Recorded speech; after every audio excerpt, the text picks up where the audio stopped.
Selamat malam, saudara yang dikasihi Tuhan. Shalom Alaikum. Berkat Tuhan beserta dengan saudara. Malam ini kita persiapan untuk besok pagi kita beribadah. Namun di dalam kita persiapan harus kita dasari dengan firman Tuhan. Dan firman Tuhan malam hari ini saya ambilkan dari Kisah Para Rasul 1 ayat yang ketiga.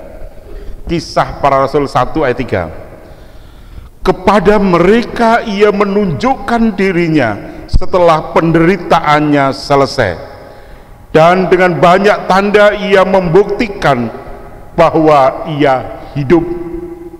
Sebab selama 40 hari ia berulang-ulang menampakkan diri dan berbicara kepada mereka tentang kerajaan Allah. Amin. Mari kita berdoa lebih dulu. Bapa yang di surga, terima kasih Bapa, malam ini kami akan merenungkan tentang kerajaan-Mu, di mana Engkau hidup, Engkau bertata, Engkau memberkati kami semua. Kiranya pancaran berkat-Mu terus menaungi kami semua, dan kuat kuasa Roh Kudus-Mu menerangi hati, jiwa, dan roh kami. Di dalam Tuhan Yesus kami berdoa Bapa. Amin. Saudara yang dikasihi Tuhan, ia hidup. Setelah Yesus bangkit dari antara orang mati,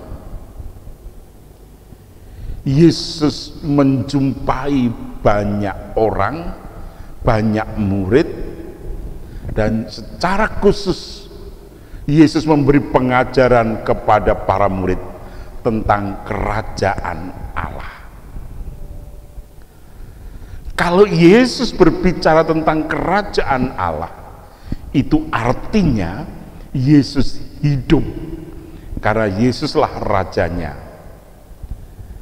Kerajaan Allah itu adalah kerajaan di mana pemerintahan Allah berlaku, dan yang duduk di singgasana di takhta mulia itu adalah Tuhan Yesus Kristus.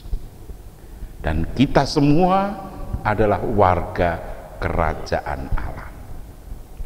Buktinya apa kalau Tuhan Yesus itu hidup, saudara? Jelas, yang pertama bahwa ia menjumpai para murid dan banyak orang. 40 hari 40 malam Yesus pernah berpuasa dan dijumpai oleh setan, digoda oleh iblis, oleh setan. Tapi sekarang Yesus 40 hari 40 malam dia berada bersama-sama dengan para murid, berbicara tentang kerajaan Allah. Iblis sudah kalah, setan sudah nyah, maka Yesuslah penguasa satu-satunya. Maka ketika Yesus naik ke surga, Yesus mengatakan, kepadaku telah diberikan kuasa baik di surga maupun di bumi. Jadi saudara yang dikasihi Tuhan, jelas di situ bahwa Yesus hidup. Yesus bukan mati. Ia pernah mati, tetapi ia bangkit pada hari ketiga, di hari pertama minggu itu, yang kemudian menjadi hari libur seluruh dunia. Kenapa hari Minggu libur? Karena merayakan kebangkitan Tuhan Yesus dari antara orang mati. Sukacita kebangkitan itulah yang kemudian setiap minggu kita peringati dengan libur bersama seluruh dunia. Bukti yang kedua bahwa ia hidup adalah ia berjumpa dengan para murid secara ajaib. Rumah semuanya terkunci, jendela-jendela, pintu-pintu rapat. Tahu-tahu Yesus bisa hadir di situ. Jelek. Dia hidup dan dia sekaligus membuktikan kuasanya yang luar biasa. Itulah Yesus. Bukti yang berikutnya bahwa Yesus hidup adalah ia memang transendensi, tetapi sekaligus ia hidup di bumi. Untuk meyakinkan para murid bahwa ia hidup, tubuhnya memang tubuh yang betul-betul hidup, Yesus memintakan, adakah makanan?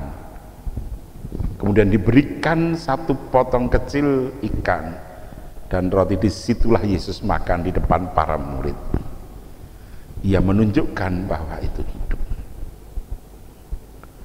Perjumpaan-perjumpaan yang seperti ini membuktikan bahwa Yesus hidup, Yesus dinamis, Yesus bergerak, Yesus melakukan karya yang luar biasa.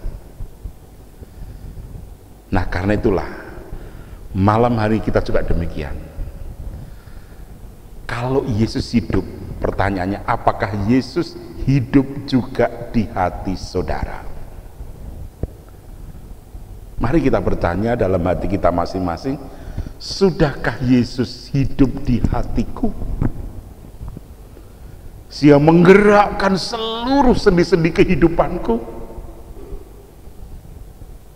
menyemangati hidupku, dan menjadikan aku tidak putus asa, tidak kehilangan harapan. Tetapi aku yakin bahwa Yesus Immanuel, Allah yang beserta kita, Allah yang besertaku, yang terus menuntun. Kalau ia hidup, mari kita bertanya dalam hati kita, apakah Yesus sudah menjadi kekuatan yang utama dalam hidupku? Sehingga ketika aku sedang resah, ketika aku sedang sedih, ketika aku sedang pilu, aku datang kepada Yesus. Aku berharap kepada Yesus. Aku bawa dalam doa kepadanya. Nah, saudara yang dikasihi Tuhan, marilah kita bertanya demikian dalam relung hati kita, supaya sungguh ia hidup di dalam hati kita. Ia hidup di dalam sanubari kita. Ia hidup di dalam keseluruhan jiwa kita. Dan ia hidup memberikan hari esok untuk kita. Amin. Mari kita berdoa.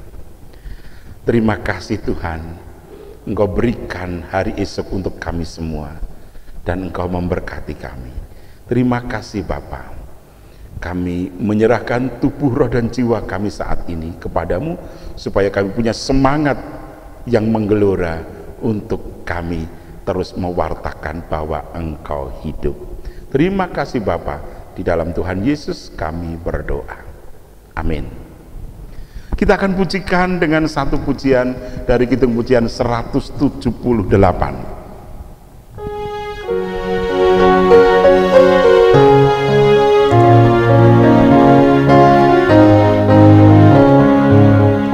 Ya Yesus, terang dan kuat kami, berikanlah api-Mu, masuklah dalam hati kami, berikanlah api-Mu, supaya oleh api itu hati yang dingin dinyalakan, kasih yang mati dihidupkan.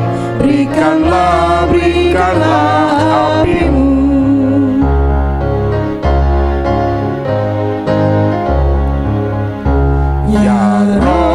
Suci yang menghiburkan, curahkan berkat-Mu.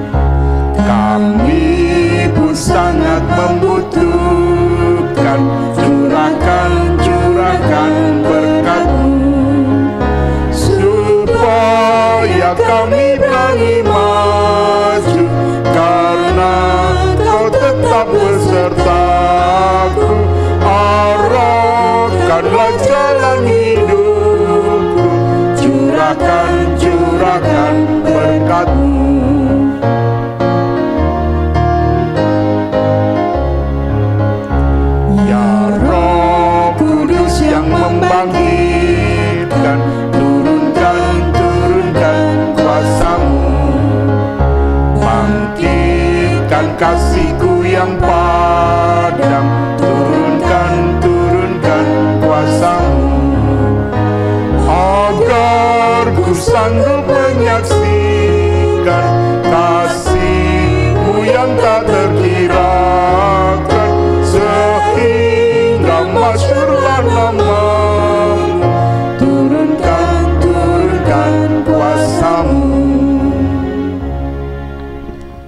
damai sejahtera Tuhan Yesus Kristus dan kasih Allah serta persekutuan Roh Kudus menyertai saudara sampai akhirnya.